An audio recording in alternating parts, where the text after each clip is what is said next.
Halo, welcome back to YouTube channel Mr. Andi Official. Jangan lupa subscribe channel ini agar semakin berkembang. Kali ini Mr. Andi akan membahas tentang pedagogik untuk kompetensi teknis P3K guru SD. Nah, FR ini banyak yang keluar pada saat ujian di hari pertama, di hari kedua, dan hari ketiga.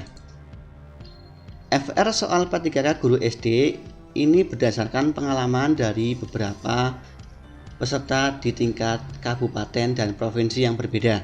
Langsung saja untuk materi pedagogik, tahapan operasional konkret atau penalaran deduktif dan induktif penalaran.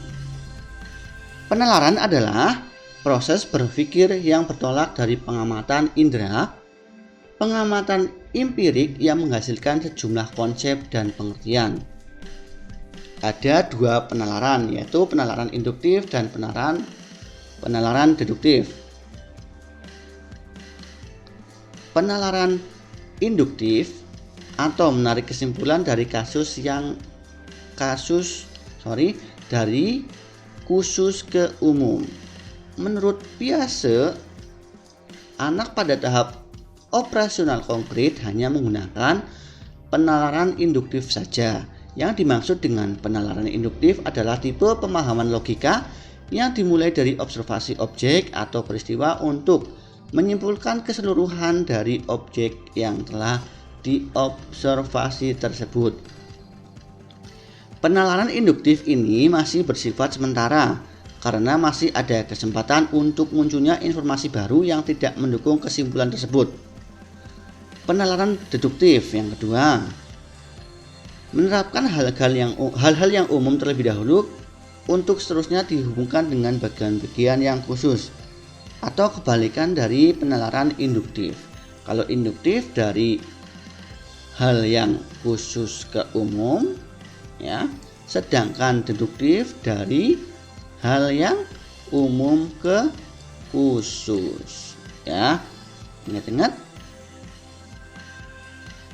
Selanjutnya, remedial atau pengayaan. Yang pertama yaitu remedial. Remedial merupakan program pembelajaran yang diperuntukkan bagi peserta didik yang belum mencapai KKM dalam satu KD tertentu. Alur pembelajaran remedial yaitu hasil tes KKM, kemudian analisis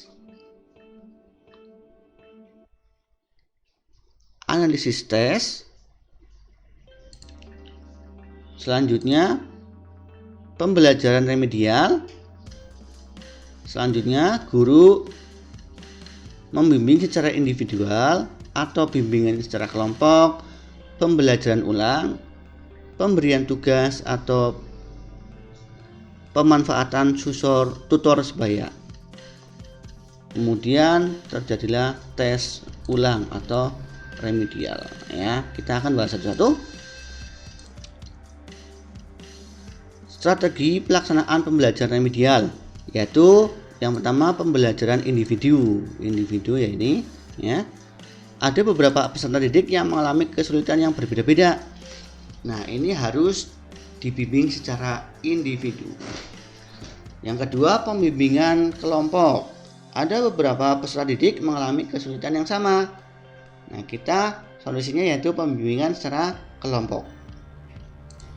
Yang ketiga, pembelajaran ulang atau pemberian pembelajaran ulang apabila sebagian besar atau semua peserta didik belum mencapai ketuntasan.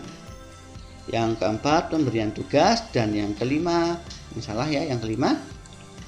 pemanfaatan tutor sebaya. Ya, itulah remedial atau tahap-tahap dari remedial.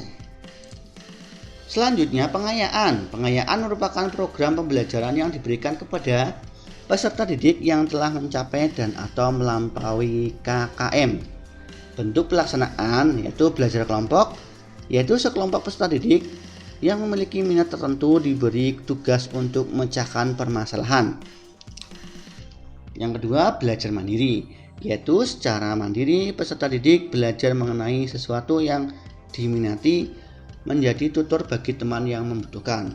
Yang ketiga, pembelajaran berbasis tema, yaitu pembelajaran terpadu yang memadukan kurikulum di bawah tema besar sehingga peserta didik dapat mempelajari hubungan antara berbagai disiplin ilmu. Baik, kita akan masuk ke materi yang selanjutnya, yaitu bahasa Indonesia. Teks narasi atau orientasi, komplikasi, dan resolusi.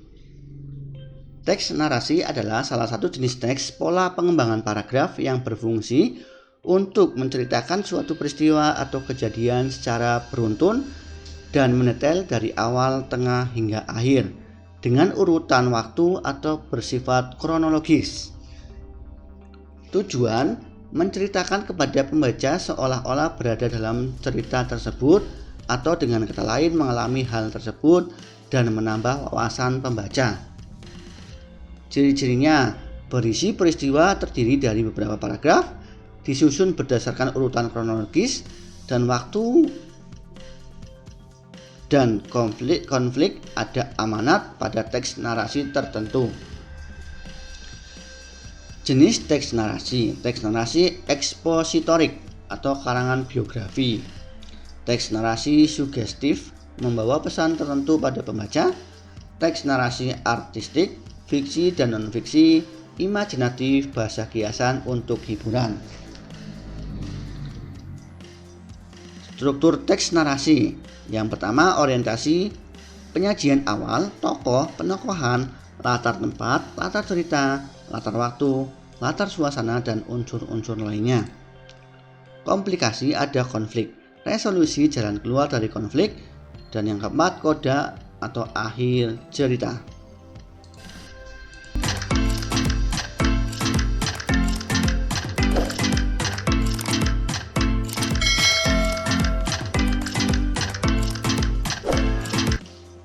Kita lanjut ke matematika untuk pembahasan forward atau rangkuman dari pengalaman peserta.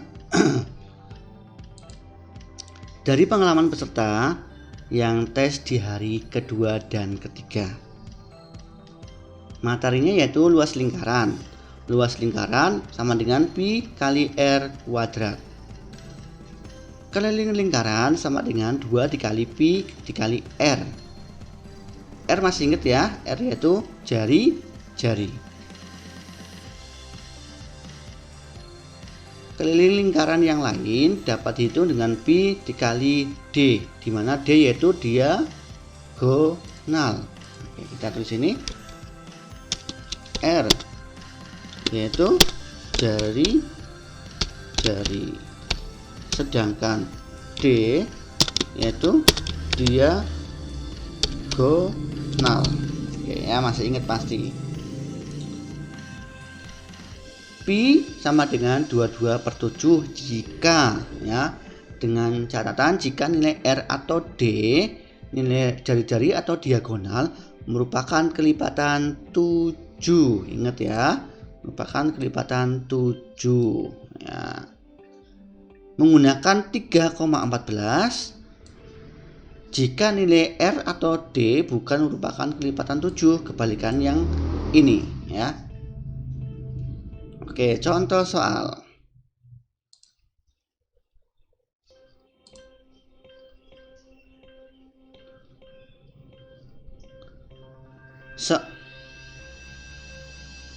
Seorang anak mengelilingi halaman sekolah sebanyak 5 kali dengan ukuran 1100 meter. Hitunglah luas